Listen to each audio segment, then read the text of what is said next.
Hi, I'm Weston. I love talking about the Rangers, and I'm here to talk about Game 55 of the regular season, where the Rangers win 5-4 in the shootout over the Edmonton Oilers.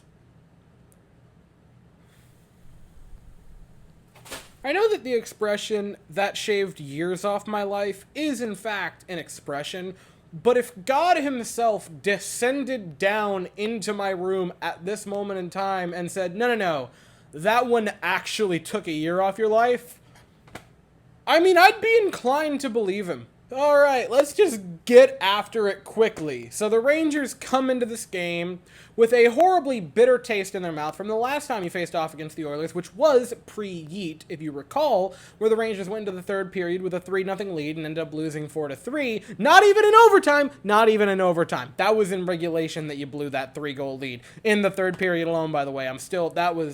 That was a hard to stomach game. Like, I know that the Blackhawks game later that week would be, sort of the catalyst for the team being like, oh wow, we need to get it together. But that Oilers game really cannot be understated as how awful that game was to watch. So that being the most recent memory of the Edmonton Oilers, it's clear going into the game that the Rangers wanted to atone for that horrific game. And it's clear early in the game because the Rangers get the first 3 or 4 shots off. The Edmonton Oilers haven't gotten any. And you're thinking, all right, this is going to be a game where the Rangers, make up for what happened, and the Oilers get on the board first, and it was a terrible goal. All right, class, what did I say last game? That's right. 2 things can be true at once, which is the defense was terrible. Igor didn't help himself. First period, that was the entire story. And the first goal, Igor makes, 2 or 3 nice saves, and the Rangers cannot clear it whatsoever. It was the same problem, specifically the inability to clear, specifically the inability to make anything clean in front of the net. It was a disaster in front of the net again tonight. This one, Nugent Hopkins, and when I say terrible goal, I do mean entirely on the Rangers' behalf. It was a solid goal by Nugent Hopkins, being a little pest there, staying tough, hanging tight, making it happen. Good goal for him. McDavid got his 100th point of the season. It's game 55, guys! Are you kidding me? And the Oilers have the 1-0 lead. A few minutes later, it's the same exact story. Igor makes a save. It's a pretty nice one. There's a rebound right in front, and this is, again, the same story as both things can be true. He made the first save. That's not a great rebound to give up right to there. It's sent straight to Tyson Barrie, who is unguarded directly in front of the net. Beautiful shot, scores, it's 2-0 Edmonton. 19 seconds after it's 2-0, it's 3-0 Edmonton. Zach Hyman has the puck in the Rangers' defensive zone, and Alexis Lafreniere, being a good player, defending Derek Ryan. That's a good thing. And then, for some unexplainable reason, 3 Rangers, including Alexis Lafreniere, all decide to converge on Zach Hyman at the same time. He passes to Derek Ryan, who now is completely open. And 2 things. Again, bad defense from the Rangers. You'd love a save there by Igor. He's got to save that. He doesn't, and it's 3-0 Edmonton. It is at that moment that you get that sinking feeling of, oh, it's going to be one of those games. But a little over a minute later, the Rangers scream from off in the distance, no, it's not going to be one of those games. A beautiful passing sequence on the power play. Panarin to Zibanejad set up in front. Chris Kreider, the big step-a-tippin' king, and the Rangers are on the board. And hey, if you blew a 3-goal lead to them, they can blow a 3-goal lead to you. But then in the waning minutes of this first period, on a power play because Miller put the puck over the glass, McDavid to Draisaitl. Beautiful shot from Draisaitl. It was perfectly placed, but from the angle, you'd love a save there from Igor Shesterkin. He doesn't. It's 4-1. Leafs type beat. And look, it's really, really hard to be hard on Igor Shesterkin for the first period. 2 of them were power play goals. The second one was just a man left wide open in front of the net, and the third one was also a man left pretty well open. That being said, this is Igor Shesterkin last season set the precedent that he is one of the elite, top of the shelf goaltenders in the National Hockey League. Sometimes the defense isn't there. Sometimes you're alone on the island. Last year he met the challenge. This year he's still been a good goaltender. He has not been terrible, but he has not been that level. And he wasn't that level in the first period. And it sounds very strange in a game where the goaltender went 25 of 29 and allowed 4 goals in the first period. But After the Draisaitl goal to make it 4-1, Shesterkin was back in 2021-22 form. And I feel confident saying Shesterkin stole this game. The difference in this game, in the second period, the third period, overtime, and especially the shootout, was not that the Oilers were not getting the high-danger chances, because they were still getting those high-danger chances. The difference was Igor Shesterkin met the challenge and was magnificent the rest of the way through this game. You could make a good highlight pack out of just the shootout saves for Igor Shesterkin tonight. He was magnificent after the first period. What else was magnificent, and it sounds corny, but was the New York Rangers mentality in the rest of this game. It was 4-1, you were in enemy territory, it was on the road, it was a 3-hour jet lag game from your normal times. They had more than ample reasons to just chalk it up to a loss and slug their way through the game. They didn't.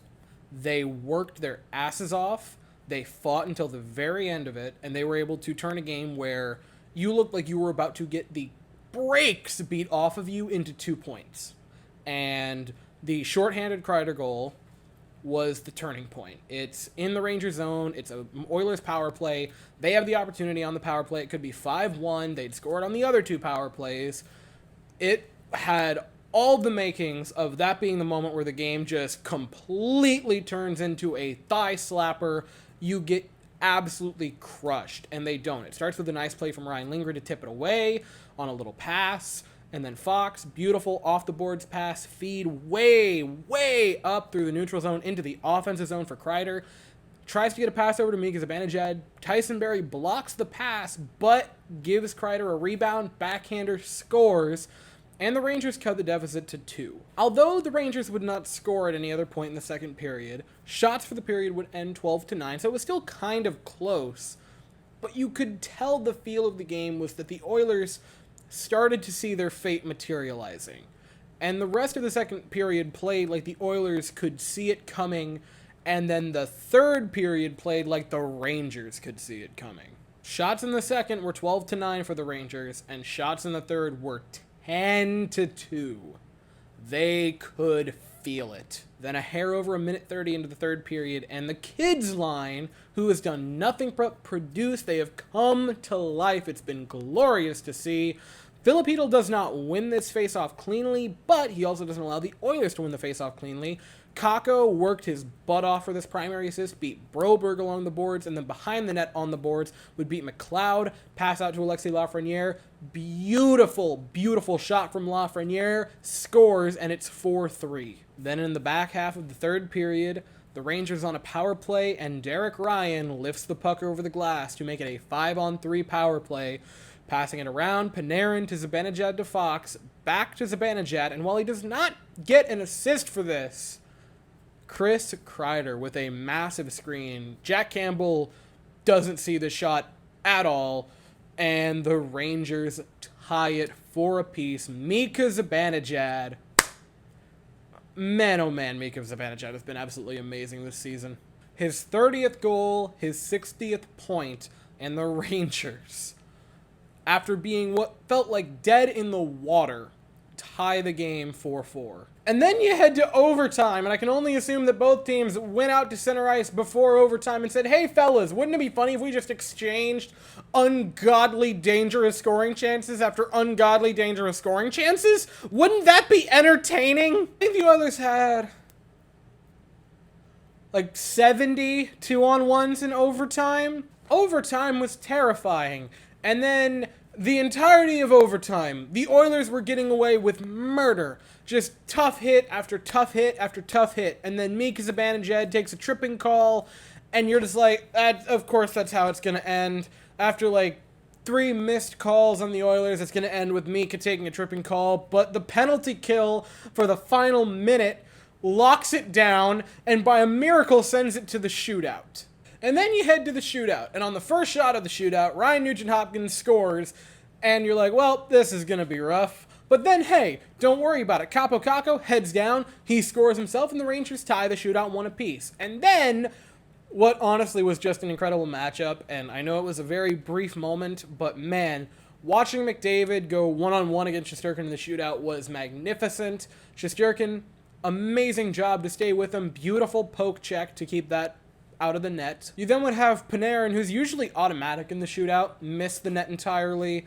Draisaitl went for a slap shot that missed. That was very strange. Mika Zibanejad would miss the net. Tyson Barrie would shoot. It would be saved by Shesterkin. I do not believe that was the redonkulous glove save. Tarasenko would come in, and he would miss. Derek Ryan would have the shot. If I'm not mistaken, the Derek Ryan one was the ridiculous glove save robbery by Igor Shesterkin. Hedl would have his goal be saved.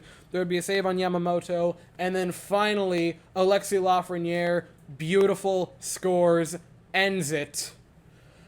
And the Rangers somehow go down 3-0, then 4-1, and get the 2 points. And much like the game against Vancouver, another two things can be right, which is that was horrible and that was great.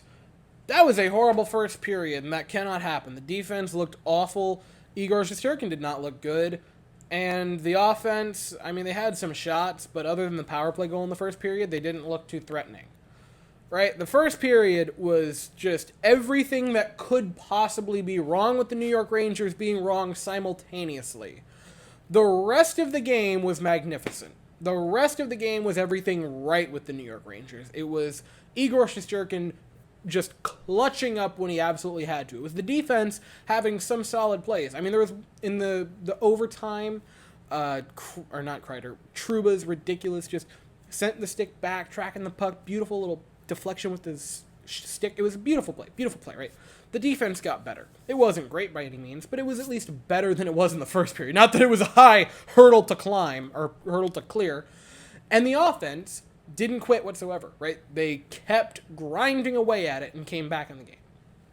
This game was everything that is wrong and right with the New York Rangers. And so you look at it and go, all right, first period is what you need to fix.